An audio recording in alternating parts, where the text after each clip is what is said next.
Hello दोस्तों, welcome back to my channel, जहां हम बात करते हैं मेकअप, ब्यूटी, ट्रेंडिंग, फैशन और मॉमी टॉक की। औरतों की लाइफ ना जो होती है, 3 बहुत ही खूबसूरत फेजेस से होके गुजरती है। सबसे पहला फ़ेज़ होता है जब हम कुंवारी होती हैं, जिसमें एकदम अपना फ्रीडम होता है, किसी के बारे में सोचने की ज़रूरत नहीं होती है, सिर्फ़ और सिर्फ हम अपने बारे में सोचते हैं। उसके बाद एक फ़ेज़ आता है, वो जो आज़ाद लड़की है, जो सिर्फ़ अपने बारे में सोचती है, जिसको अपने फ्रीडम से बहुत प्यार है। उसकी हो जाती है शादी और वो आज़ाद लड़की बन जाती है एक ज़िम्मेदार बहू या बीवी, आप कह सकते हैं। सेकंड फ़ेज़ की शुरुआत होती है जब हमारी शादी हो जाती है, और तीसरा फ़ेज़ जो शुरू होता है वो होता है सबसे ख़ास। जी हाँ, जब हम माँ बनते हैं, जब हम एक नई ज़िंदगी को इस दुनिया में लाते हैं। जो तीसरा फ़ेज़ होता है ना, वो हर लड़की के लिए बहुत ही ख़ास, मतलब इन तीनों में से बचपन की बात मैं नहीं करूँगी, क्योंकि बचपन हर किसी के लिए सबसे ज़्यादा ख़ास होता है।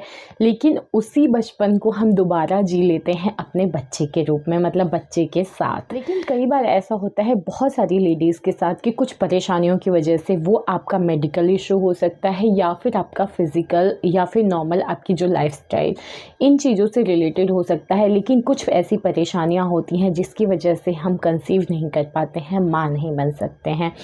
तो आज की वीडियो में देखिए, इन सब चीज़ों से ना उम्मीद नहीं होना चाहिए, क्योंकि आप सबको पता है कि मेडिकल इतनी ज़्यादा तरक्की कर चुका है कि ऐसा तो नहीं है कि आप माँ नहीं ही बन सकती हैं। बहुत सारे ऐसे ऑप्शन होते हैं जिसके थ्रू मेडिकल डॉक्टर्स की हेल्प से आप माँ बन सकती हैं। लेकिन कहते हैं ना, किसी भी बीमारी का इलाज तभी हो सकता है जब वो डायग्नोस हो जाए, मीन्स उस बीमारी का पता चले। दवाई हम तभी खाएंगे ना जब हमें पता हो कि हमें बीमारी कौन सी है। तो आज की वीडियो में हम बात करेंगे कुछ ऐसे कारणों के बारे में जिसकी वजह से आप प्रेग्नेंट नहीं हो पा रही हैं, और हम उस कारणों का इलाज भी बताएंगे। तो आज का पूरा वीडियो आप बिना स्किप किए देखिए। अगर आपके साथ भी परेशानियां हैं, आपको भी माँ बनने में दिक्कत हो रही है, तो सबसे पहले मैं बात करती हूँ कि अगर आप प्रेग्नेंट नहीं हो पा रही हैं, आप माँ नहीं बन पा रही हैं, तो उसके बहुत सारे कारण होते हैं। कुछ सामान्य कारण हो सकते हैं और कुछ मेडिकल इशू हो सकता है। मेडिकल प्रॉब्लम जो होती है वो औरत में भी हो सकती है और आदमी में हो सकती है। और मुझे ऐसा लगता है कि देखिए, जब कोई प्रेग्नेंट होता है तो वो अकेले नहीं होता, हस्बैंड वाइफ दोनों होते हैं, माँ बाप दोनों बनते हैं ना। तो दोनों की जिम्मेदारी बनती है कि अगर कंसीव करने में प्रॉब्लम है तो इस बात को समझें और डॉक्टर के पास जाके दोनों का चेकअप हो कि किस में क्या दिक्कत है, मेडिकल इशू है, और उस हिसाब से उसका इलाज होगा। मैंने पहले भी ये बात बोला कि जब तक बीमारी का पता नहीं होगा तब तक इलाज नहीं हो सकता। तो आदमियों, प्लीज़, बहुत सारे ऐसे आदमी हैं, आज भी मैं देख रही हूँ, मेरे कांटेक्ट में हैं, मैं नाम मेंशन नहीं कर सकती हूँ, बट वो लोग ये चीज़ नहीं मानना चाहते हैं कि मेरे अंदर प्रॉब्लम है। या देखिए, प्रॉब्लम कुछ नहीं है। आजकल मैंने कहा ना, मेडिकल इतनी ज़्यादा तरक्की कर चुकी है, और ये ना, मतलब ऐसा नहीं कह सकते कि कुछ नया है या फर्स्ट टाइम ऐसा होगा, जी नहीं। बहुत सारे मेडिकल प्रॉब्लम, शरीर है यार, शरीर के साथ कुछ भी हो सकता है। ज़रूरी तो नहीं है ना कि औरत के शरीर में ही प्रॉब्लम होगी या आदमी को ही बीमारी तो औरतों को होती है, आदमियों को भी होती है, और इलाज करवा के सही हो जाते हैं। तो इस चीज़ को एक्सेप्ट करने में क्या प्रॉब्लम है? तो प्लीज़, ऐसा नहीं है कि किसी औरत में अगर कंसीव करने में दिक्कत है तो हस्बैंड और वाइफ दोनों को डॉक्टर के पास जाना चाहिए साथ में। तो अब हम बात करते हैं कि सबसे कॉमन और सबसे पहले कारण की, वो है अनियमित पीरियड आना। जी हाँ, अगर आपके पीरियड्स जो हैं वो प्रॉपर नहीं है, हर महीने में, मतलब एक जो 28 दिन का या 30 दिन का जो भी आपका साइकिल है, अगर नियमित ढंग से नहीं आ रहा है, हर महीने में नहीं आ रहा है, बीच बीच में 1-2 महीने का मतलब लैप्स हो जा रहा है, 1-2 महीने नहीं आ रहा है, फिर आ रहा है, फिर नहीं आ रहा है, तो ऐसा मैंने देखा है। बहुत सारे लोग शादी से पहले जिनको प्रॉब्लम होती है, अनियमित पीरियड्स आते हैं, तो वो, उनको लगता है कि ये तो बहुत अच्छी बात है, चलो क्या करना है, टेंशन फ्री, झंझट नहीं होगा। लेकिन इस चीज़ को आप समझने की कोशिश करिए। हो सकता है कि शादी से पहले आपको ये बहुत ही फ्रीडम अच्छा लगता हो कि ठीक है, पीरियड्स कम आए, झंझट तो होती है, नो डाउट, वो दर्द, वो चिड़चिड़ापन, वो मूड स्विंग्स, और पीरियड्स आपको ऑफ कोर्स यार बॉडी से इतना फ्लो में ब्लड निकल रहा है, हर टाइम पे एक इरिटेशन रहता है, लेकिन वो चीज़ आपको शादी के बाद जब आप कंसीव करना चाहेंगे तो बहुत दिक्कत करेगा। तो सीधी सी बात जब एग ही नहीं बनेगा तो आप कैसे कंसीव कर सकते हैं बेबी। तो अगर आपके साथ ये प्रॉब्लम है, ये परेशानी है, चाहे शादी से पहले या शादी के बाद, कि आपके पीरियड्स जो हैं वो रेगुलर नहीं हैं, नॉर्मल नहीं है, हर महीने नहीं आते हैं, तो आप किसी डॉक्टर से मिलिए। इस चीज़ का बहुत इजीली इलाज हो जाता है। हो सकता है पीसीओडी की प्रॉब्लम हो, कोई सी भी है, तो वो डॉक्टर इलाज कर देंगे और आप आराम से माँ बन सकती हैं। नेक्स्ट चीज़ की अगर मैं बात करूँ तो वो है नशा।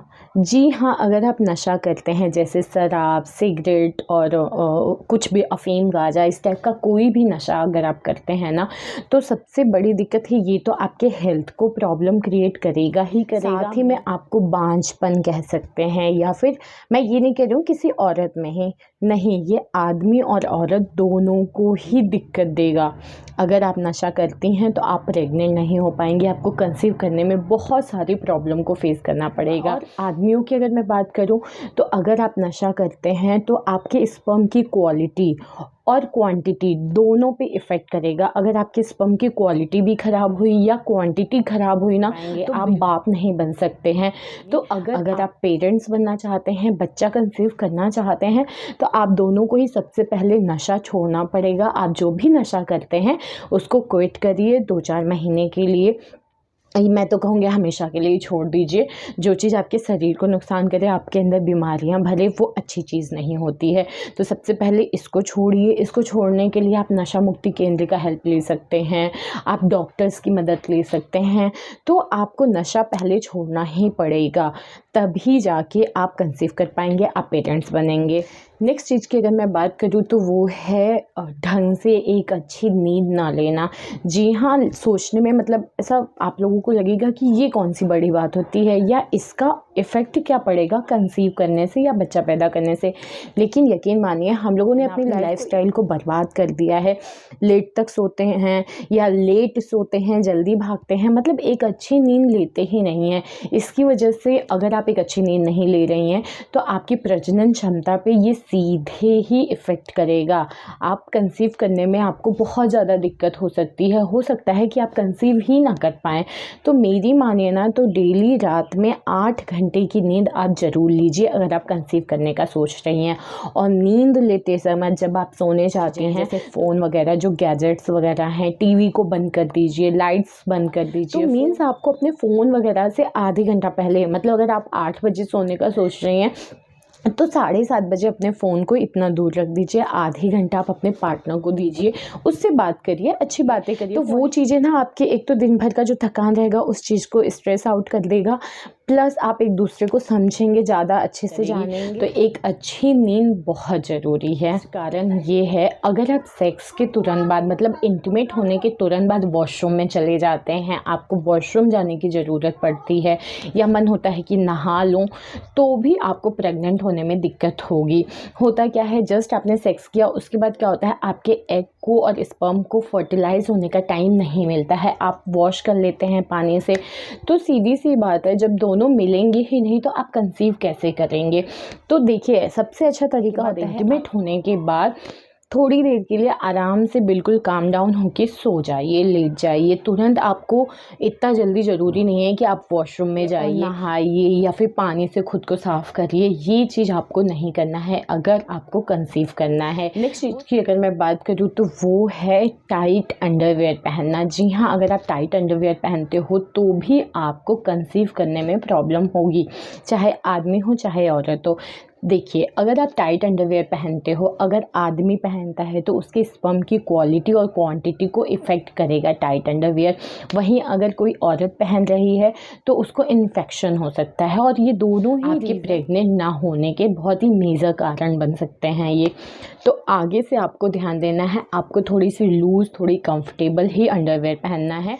नेक्स्ट कारण की अगर मैं बात करूँ तो वो है हमारे शरीर में विटामिन डी की कमी। जी हाँ, प्रेग्नेंट होने के लिए, कंसीव करने के लिए विटामिन डी ना बहुत ही ज़्यादा ज़रूरी होता है। और हमारी लाइफस्टाइल ऐसी है, या तो हम घर में होते हैं या ऑफिस में होते हैं, तो धूप से तो डायरेक्ट कांटेक्ट होता ही नहीं है, जिससे बॉडी में विटामिन डी की कमी हो ही जाती है।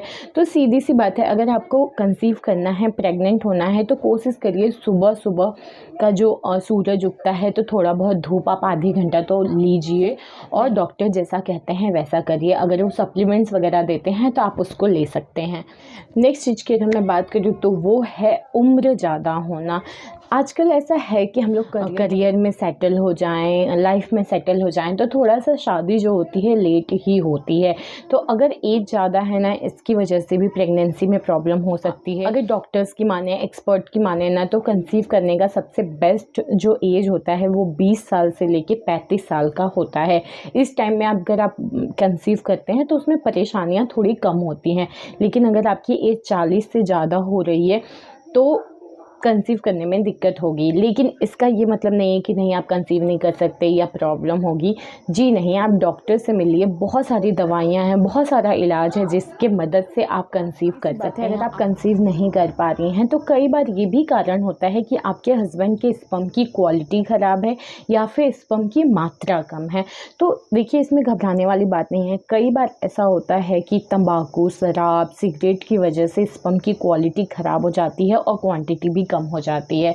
तो इससे डरने की ज़रूरत नहीं है। आप अपने हस्बैंड को डॉक्टर के पास ले जाइए, वो ना कुछ ऐसी दवाइयाँ देंगे, आपकी लाइफस्टाइल में थोड़ा बहुत चेंजेस करेंगे, जिसकी वजह से उनकी स्पर्म की क्वालिटी भी अच्छी हो जाएगी, क्वांटिटी अच्छी हो जाएगी और आपकी माँ बनने की उम्मीद बढ़ जाएगी। नेक्स्ट चीज़ की अगर मैं बात करूँ तो तनाव लेना या फिर टेंशन लेना। जी हाँ, अगर आप बहुत ज़्यादा टेंशन लेते हैं तो भी आपके साथ ये प्रॉब्लम होगी कि आप कंसीव नहीं कर पाएंगे। देखिए, होता है, प्रेशर बहुत होता है। एक तो हमारी लाइफस्टाइल ही इतनी ख़राब हो चुकी है, ऊपर से अगर आप प्रेग्नेंट नहीं हो पा रही हैं तो अड़ोसी पड़ोसी दुनिया जहान फालतू की बातें सुनना बंद करिए, फालतू का सोचना बंद करिए, क्योंकि ये जो तनाव है, ये जो टेंशन है ना, ये जो आपकी 50% की भी प्रेग्नेंट होने के चांसेस है ना, उसको भी और कम करती जाती है। तो आपको बिल्कुल भी टेंशन नहीं लेना है, काम डाउन रहना है। और सबसे अच्छी चीज़ बताऊँ मैं, टेंशन फ्री होने का वो होता है कि आप अपने पार्टनर के लिए थोड़ा टाइम निकालिए, उसको स्पेशल फील कराइए। मैं ये नहीं कह रही हूँ सिर्फ औरतों को, जी नहीं, आपको टाइम मिलता है तो आप अपने हस्बैंड को कुछ अच्छा सा डिनर प्लान करिए, घर में ही कुछ अच्छा सा उनको सरप्राइज़ करिए। और संडे वनडे को भैया आप लोगों को भी फुर्सत मिलती है ना, आदमियों की बात कर रही हूँ, तो वो अपनी बीवी को कहीं मूवी ले जाए, नाइट आउट के लिए सैटरडे को ले जाए।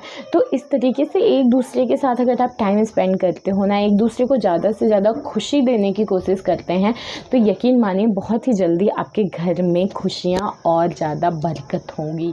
इसके अलावा और भी मेडिकल इशू हो सकता है औरत के शरीर में, जैसे एंडोमेट्रियोसिस की समस्या हो सकती है, पॉलीसिस्टिक की सिंड्रोम की समस्या हो सकती है, थायराइड की प्रॉब्लम हो सकती है, और प्रोजेस्टेरोन हार्मोन्स की कमी। ये हार्मोन्स एक्चुअली में ओवल्यूशन का जो प्रोसेस होता है ना, उसको और तेज कर देता है। तो इस टाइप की बहुत सारी प्रॉब्लम हो सकती है।